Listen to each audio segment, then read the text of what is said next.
Hey, how are you? Adam here. The date is currently 2/18/2017. It's been 10 days. Hold on, let me turn this louder. Just a bit louder. A little bit too loud there. Okay. It's been like 10 days since I last did the audio journal. Now it's a little too loud, I think, still. Uh, yeah, it was like 2/8 or something, because I listen to these fucking things every night.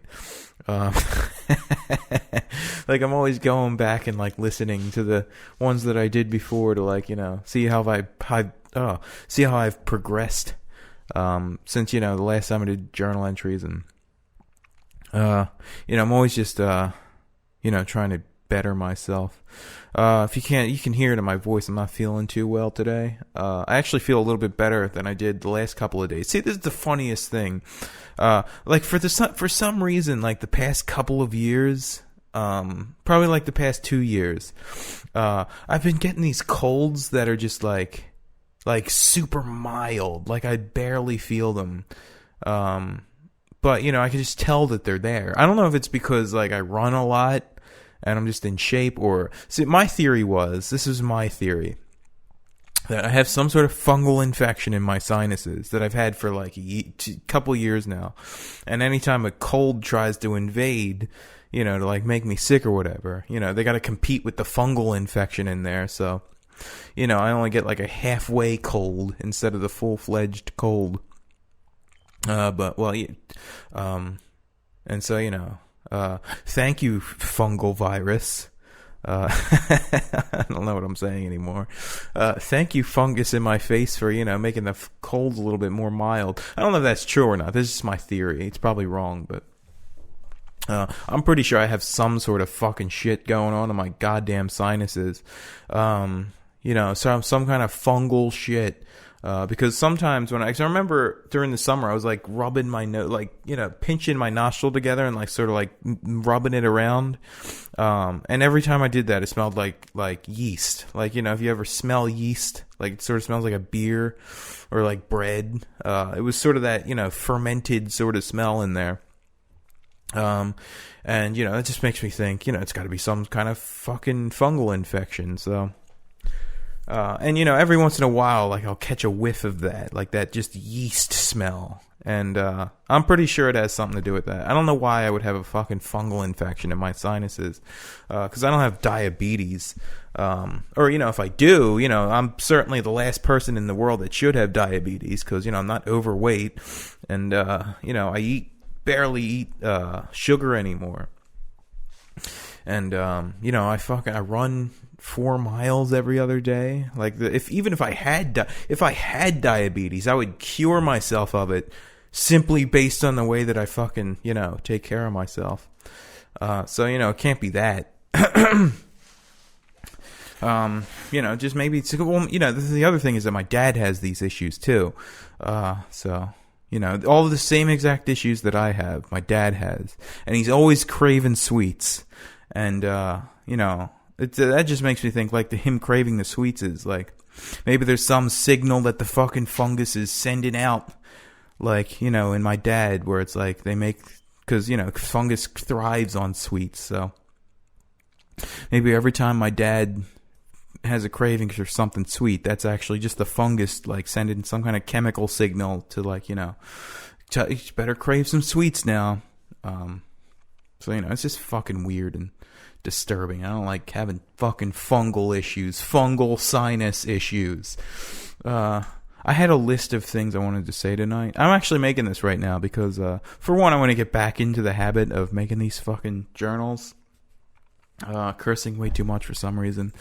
Actually, I was just trying to recreate a moment from another one of these journals, where I said that I was cursing way too much. I thought it was funny when I said it, so I was just trying to recreate it there.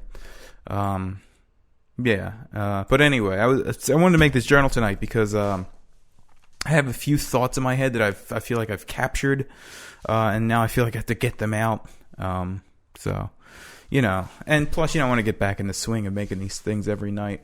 Kind of been just dabbling because it's been so fucking freezing in the garage, because, whatever temperature outside is also here in the garage. Anyway,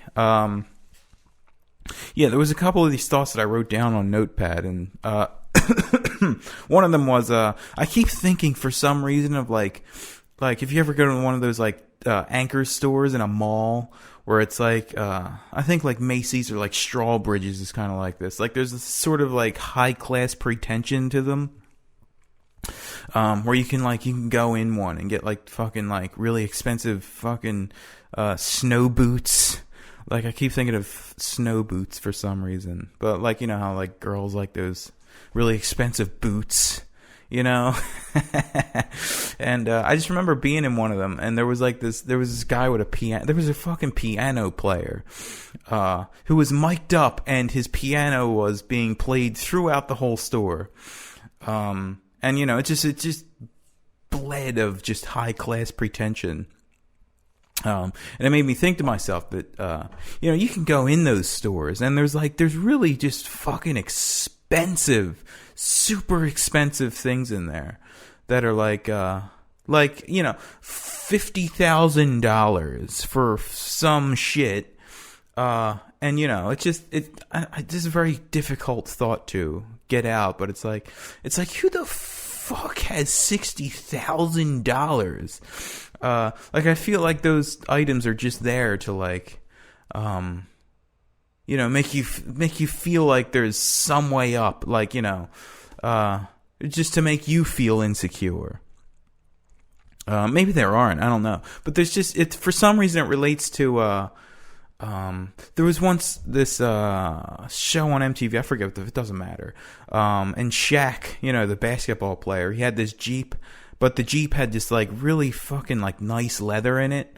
And it made me think of like touching like really nice leather, and the fact that it's like, it's not so much that it's so nice, it's that there's nothing wrong with it, if that makes any sense. Like there's nothing that like, it's easy to take it for granted because it's so good, but then when you don't have it anymore, it's like its value goes like, you know, authentic Italian cooking. It's so simple, but you know, people pay high premiums for the real deal. And you know, the thing about it is there's not that much going on with it. You know, that its value just seems to go up because it's not there. It's not readily accessible, but you know, it's just so simple and easy. And what am I trying to say here? It has something to do with value and like high class pretension, and like if jewelry being $70,000. But like you go into a store and you see one of those jewelry fucking cases. You know, those counters that they have like those separate cash registers with the fucking jewelry there. And you look in and you see like $50,000, and somehow this is like expected. Like, you know, a high class, if someone with a lot of money would go in there and just like buy that ring, be like, oh, well, yeah, no, that's the price, you know, because it doesn't seem like much to them. But, you know, it's actually just quite a lot. Something like that. It's something like that. And, you know, I know that doesn't make super a lot of sense. Well, I mean, maybe it does, but that was one of the thoughts. If I can think of something better to define what I meant there, like if there's just a word I could fucking use, you know, that would be. And, you know, not only that, but like, the feeling of wanting it, like wanting to be able to buy it. And then when you get there, you realize this doesn't really matter that much. You know, and I also had this thought too. I don't want to let this one slip by.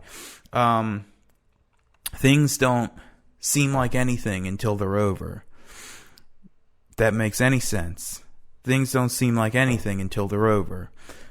Because I was playing the drums once. Every time I try to record myself playing drums, especially for the album, I've been recording a lot of drums for the album. Well, I'm done all of them now anyway, but for like the past month, I've been trying to record these drums. And every time I did it, like there was no way I wasn't going to make a mistake. Like there's just no possible way you're going to get through any take, whether it be guitar or drums or fucking anything. No way you're going to get through that without not making a mistake. You know, you're going to fuck up somewhere. See, the thing about that is, though, that's weird intonation in my voice there. I don't know what the fuck's going on. The thing about that, though, is, the mistakes matter. They seem to matter a lot more while you're doing the thing. And then once you're done the thing, once it's over, once it's fucking finished, like once you're done playing the drums, if you complete the song after you've finished the song, the mistakes don't seem to matter as much. Like, they become part of the charm. And I think it has something to do with, like, how you just can't appreciate things until they're over. Like, fucking authentic Italian, grandma's cooking, grandmom's fucking spaghetti. You will never appreciate that until grandmom's dead. And then you can't get it no more. And then someone can charge a fucking giant premium, huge markup. And you'll fucking pay for it because you want that sense of home. I think that's what I'm trying to say here. I think that's the root of it. And so, there was a couple other thoughts that I wrote here. This was the other, I don't know why I said oh there. There was no reason to say oh there. Another thought I had today was, how this conservative, the ideas of like personal response, like conservative ideals, they're really like, have a lot of force right now, and I'm completely behind a lot of them. Like personal responsibility, I'm totally for. But this, you have to realize that this is just a pendulum swing. This is just a counter. This is just a counter to the fucking, all the SJW shit. That whole thing that happened, that was bigger like a year or two ago. This is just a pendulum swing in the other direction. And right now it seems, potent, like it means something, but that's only because it's right, the pendulum is right at the very center right now, of the pushback. And so, there's that moment of suspense where it's like, I keep thinking of that part in, the Matrix, it might have been Matrix Reloaded or the Matrix Revolutions. One of the sequels, where Trinity's flying this fucking ship, and then she goes up into like this fucking desolate planet that she's flying through, and then she goes up into the fucking clouds, and she goes up just for a brief second. It's like sunny and beautiful, and it's just like this huge contrast to the fucking, the desolate fucking battery factory planet of the Matrix. And just for this brief moment, there's this, wonderful sunlight. And then, it's dip right back down. And I feel like conservative ideas like, personal responsibility and all that sort of shit. We're just in that moment, that fucking fleeting moment of fucking, take your breath away moment where there's just so fucking like, and then we're just going to go straight back down. It's going to swing hard the other way. Just as much as the fucking left swinging hard on the fucking, what do you call it? The SJW shit. Like, as hard as that was swinging the other way, the fucking counter swing is going to be just as hard. And there's going to be nobody, there has to be an effort, I think, to slow down this pendulum swing as much as, because it seems good right now, but 5 years down the line, there's going to be, personal responsibility, that can only go so far, because some people genuinely are powerless. Sometimes just, and you have to remember too that, and honesty, I value honesty tremendously. Like, that's fucking, I said tremendously weird there. That's I think that's maybe number one or two as, on the list of values that I have, and it's always been, I've always just been very fucking big on honesty and authenticity and all that shit. But not everyone, to fucking be honest, that's not some easy thing. Like, you can't just fucking, act like that's some easy thing to do, because not everybody is fucking like heroically honest, you know. And you know, just, you have to, like, if somebody's being dishonest, you got to give them the benefit of the doubt always, and you got to always think, oh, maybe they're trying to be more honest. I think what I'm saying here is, you know, always give somebody the benefit of the doubt if they're trying. If it seems like they're trying, you know, give them the benefit of the doubt. But, you know, people that want to just fucking wallow in their own pity and fucking, you know, fuck all that. But, you know, just, you know, there should be a realization that sometimes people are genuinely powerless, and also other times it's not that they're powerless, it's that they sense that they're powerless. And, you know, fucking self-pity, that's an appropriate response sometimes to powerlessness, because what else are you going to do? You know, sometimes things genuinely are impossible to pull off. But like I was saying, the other thing to that though is that sometimes people only sense that they're powerless, and that's just as powerful as actually being powerless. Because, you know, until that person sees that they're not, you know, what do you you're not going to try anything if you don't think it's going to work, you know. Yeah, that was the other thought. And, you know, I feel like, you know, that pendulum swing, if there is not a concerted effort to fucking control this pendulum swing going the other way, there could be, you know, just as bad as the SJW thing. And the last thing I wrote down here was that you right now, as fucking meaningful as the world is right now, you do not get to say that your life feels meaningless. You know, it's just everything is just retardedly like poetic at this moment. You know, it's only going to keep getting more poetic. I feel, just, you know, not just politics, but just fucking everything. It's just so goddamn poetic. And it's just, things are just going to keep getting better. Hopefully. No, I think they will. I'm just eternally an optimist. Okay, and that's everything I wanted to say. Maybe tomorrow I'll come back down and make another one. Goodbye.